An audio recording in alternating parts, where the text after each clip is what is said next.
Namaste, everyone.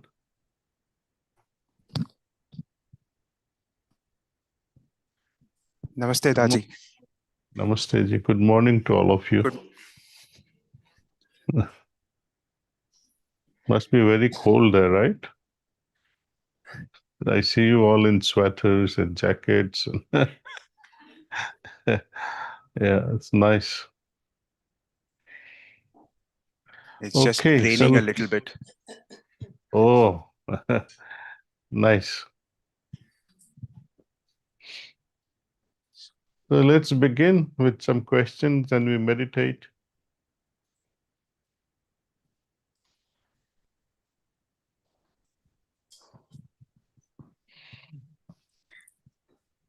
Good morning. Can you hear me?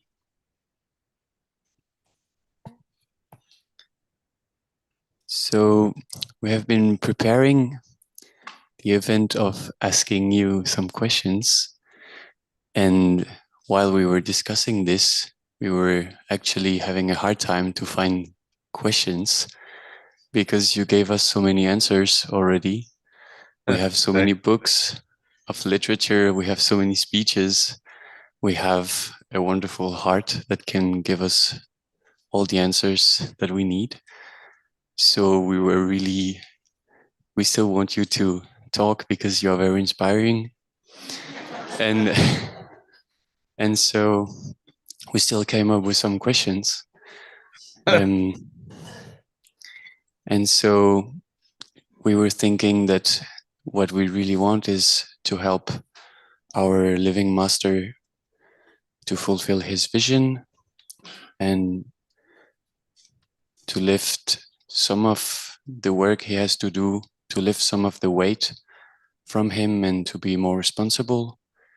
And so in one of the whispers, Babaji says that we are the architects of the future and the mission will be as we make it.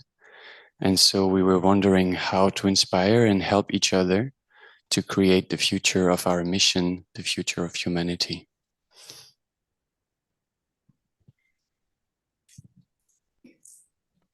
If you have heard the principle of resonance, synchronizing with the object, it's a whole science and the philosophy of Sahaj Marg. They are very intimately related. When the master gives us sitting, he is vibrating at a certain level. Its state of being is at a certain level. And when we are inwardly tapping into that and resonating with the master, somehow, based on our burden, based on our heaviness, or based on our lightness, we will resonate with his being. Take, for example,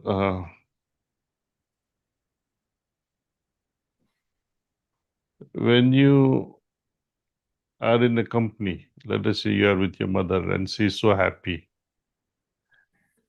And she's sharing her stories, why she is happy. What happens to you? You also resonate, you also synchronize with that happiness. Likewise, if you have children or grandchildren, and when they are not very settled in their own heart, you also somehow resonate with that sadness or misery. When we meditate in the morning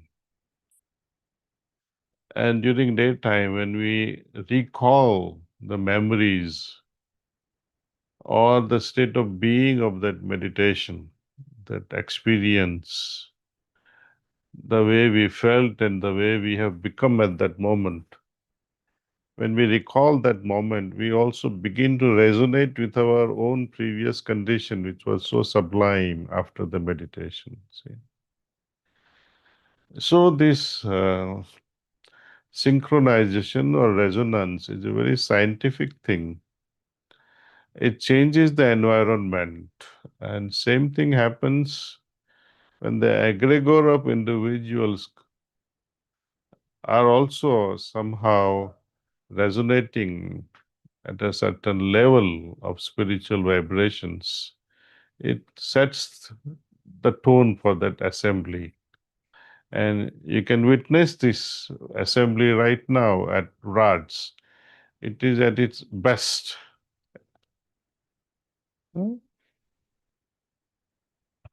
Here is Laya. Now we're going to synchronize with her. Okay. So, the architects of the future.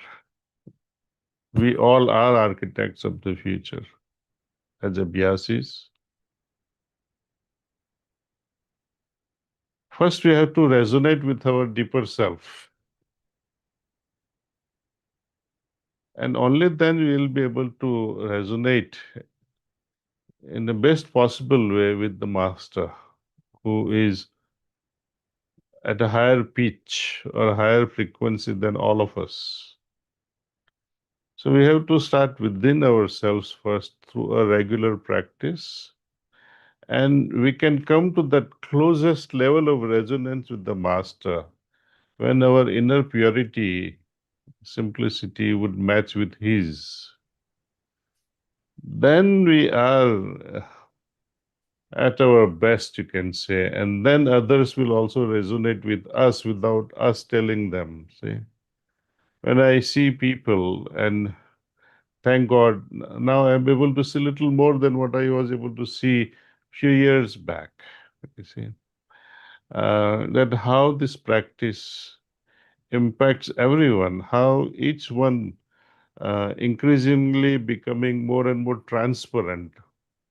When abhyasis are sitting in front, you can see transparency in abhyasis. Versus those who are not practicing, you can see their burden, you can see their heaviness. And it is so palpable now, see. And one wonders, it's like you want to push transmission in certain direction. You want to share that. But the other thing is so opaque and it's not going through it. So one wonders that what is the role of the master in such a scenario? He's doing his best to push that transmission into one person. But because of that opacity and grossness, the lack of practice that doesn't remove that opacity, then the work becomes even harder. So we have to practice diligently. Even when you don't feel like meditating, we have to force ourselves and meditate. And I would like to say, do not depend on master for practice. Or you say, oh, master, I have to justify myself that I was not able to practice today because. No, because. Hook or crook, we have to meditate.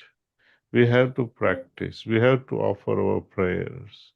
We have to try all our best to remain in tune, resonate with his condition.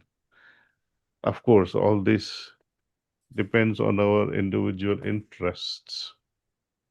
And energy will flow where there is interest. So that's all I have to share. So you guys are wise and very sensitive people. So I'm sharing all this with a lot of guarded words. Shall we meditate now? Thank you. We had 5 questions and I think you answered 5. So we'll share the 5 questions with the others afterwards. Thank you. You're a gentleman. Thank you.